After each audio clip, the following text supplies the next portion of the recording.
Hello there, I hope you're doing good. Happy Monday. Bienvenue dans cette vidéo où je vais te donner tout ce qu'il faut pour que tu comprennes enfin l'accent anglais. Donc c'est 5 minutes pour comprendre l'accent anglais. C'est la vidéo numéro 3 sur notre série. Cette série de 5 minutes pour comprendre. Il y en a une qui a déjà été faite sur le groupe verbal, une qui a été faite sur le passé, le temps du passé. Et là maintenant on va être sur l'accent anglais. Avant qu'on développe ça, et oui j'ai 5 minutes, donc il faut que je me dépêche, tu vas pouvoir liker, commenter et t'abonner pour pouvoir faire grossir cette chaîne YouTube pour qu'on arrive au prochain palier, prochaine dizaine de milliers, prochain peut-être centaines de milliers. La balle est dans ton camp et on va démarrer sans plus attendre. Alors l'accent anglais, plusieurs petites choses sur cet accent anglais. Il n'y a certes pas un accent de la langue anglaise, il y en a énormément. Il y en a qui sont très difficiles à comprendre, il y a des dialectes, il y en a qui sont très rares. Je vais te donner 3 choses qui vont te permettre de toi discerner, discriminer auditivement au moins la plupart des choses difficiles dans l'accent anglais et surtout toi utiliser l'accent anglais de la bonne manière parce que l'objectif c'est de parler. Bilingue, notre objectif c'est une langue, ça se parle et je ne te donne pas de l'information uniquement, je te donne de l'information pour que tu puisses mettre en action. Okay? Donc 3 choses pour vraiment une bonne fois pour toutes à comprendre l'accent anglais.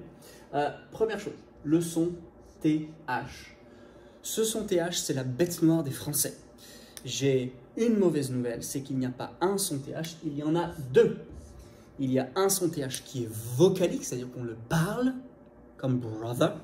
Okay? Brother. Ce son TH là, il est vocalique. Et il y en a un autre, par exemple cloth, qui veut dire nappe, qui est non vocalique. Donc c'est juste de l'air. Ce son TH là est partout. Ce son TH là, il est des fois grignoté dans les phrases, parce que les gens le parlent rapidement. Ce son TH là, non seulement il faut l'entendre, le comprendre, le connaître, mais en plus il faut l'utiliser. C'est une des grosses bêtes noires qu'il faut maîtriser. Si tous les Français faisaient l'effort de faire un bon son TH, il y aurait réellement une transformation de la langue anglaise en francophonie. Je sais que tu peux le faire. Le son TH, c'est très simple. 3 étapes. Tu souris. Oui, j'ai l'air d'être bête, mais tu souris avec moi s'il te plaît. Tu vas tirer ta langue. Okay, tu souris, tu tires ta langue et tu souffles sur tes dents du haut. Cloth. Cloth. Brother. Brother.